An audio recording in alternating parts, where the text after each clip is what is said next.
वंस, मला जरा बोलायचं. वहिनी एवढ्या काय झालं ग?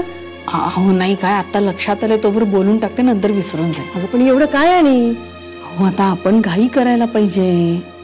कसली घाई? प्रियाच्या लग्नाचं नको का बघायला?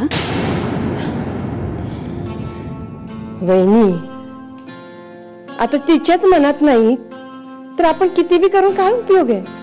अहो वंस, मुली अशा म्हणतच असतात, पण म्हणून वयात आलेल्या मुलीला असं घरात बसून ठेवणार आहोत का आपण?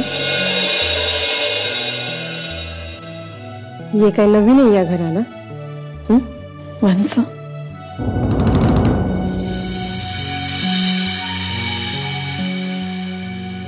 आता त्या जुन्या गोष्टी नको ना पुन्हा. बर बोल.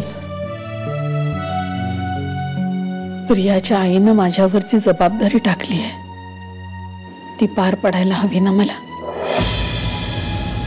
शिवाय आपली प्रिया अशी लाखात एक आहे. अख्ख्या कोल्हापुरात तिच्यासारखी गुणी मुलगी शोधून सापडायची नाही. मग एवढं होतं तर सूनच करून घ्यायची होती ना तिला.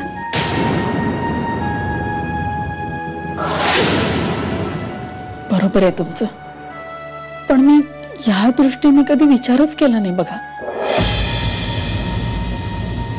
काल शिंदेबाई म्हणाल्या ना, तेव्हा लक्षात आलं माझ्या. वंस, तुमच्या मनात होतं तर तुम्ही तरी सुचवायचं ना मला तसं.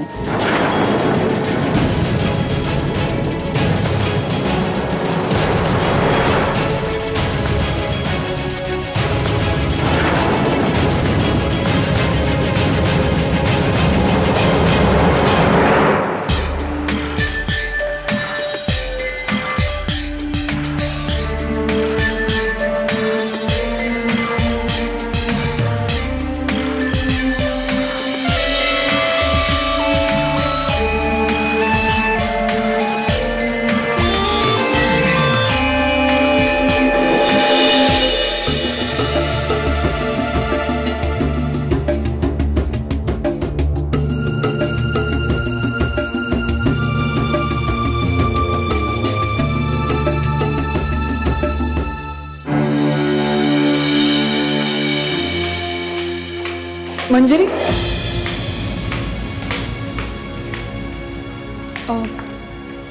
हा कोट तू कुठे घेऊन चाललीस? अगं ते बरं नाही दिसत ना, डाग पडलेत त्यावर. पण सत्यजितनी स्ट्रिक्टली सांगितलंय हा कोट धुवायचा नाही म्हणून. का? कोणत्या तरी मुलीचे हात आहेत म्हणे, तिने चिखल लावला होता आणि त्याला तो त्याचा इतका मोठा अपमान वाटला, तो कायम लक्षात राहावा म्हणून त्यांनी सांगितलं हा कोट कधी धुवायचा नाही. अगं पण म्हणून ज्या गोष्टी विसरायच्या त्या अशा सांभाळून का ठेवायच्या? नाही, सत्यजित त्याचा झालेला अपमान कधीही विसरत नाही. पण त्या मुलीला त्यांचा अपमान करायचाच नसेल तर? नाही म्हणजे तसा गैरसमज पण होऊ शकतो ना. मंजिरी, आपण ना स्वतःच्या सोयीनी गोष्टी विसरतो आणि स्वतःच्या सोयीनी गोष्टी लक्षात ठेवतो. प्रिया, अगं हे आणि कसं आहे, घडलेल्या गोष्टी विसरणं एवढंही सोपं नसतं. प्रिया, आणि सत्यजित त्याचा झालेला अपमान तो कधीही विसरणार नाही. आणि जिने तो अपमान केलाय तिला तो कधीही माफ करणार नाही. म्हणजे ती मुलगी मी असले तरी?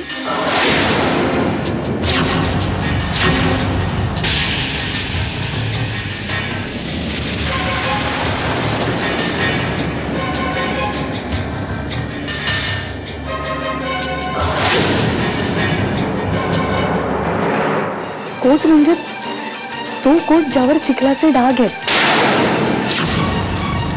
तो त्यांनी अजूनही जपून ठेवलाय कपाटात.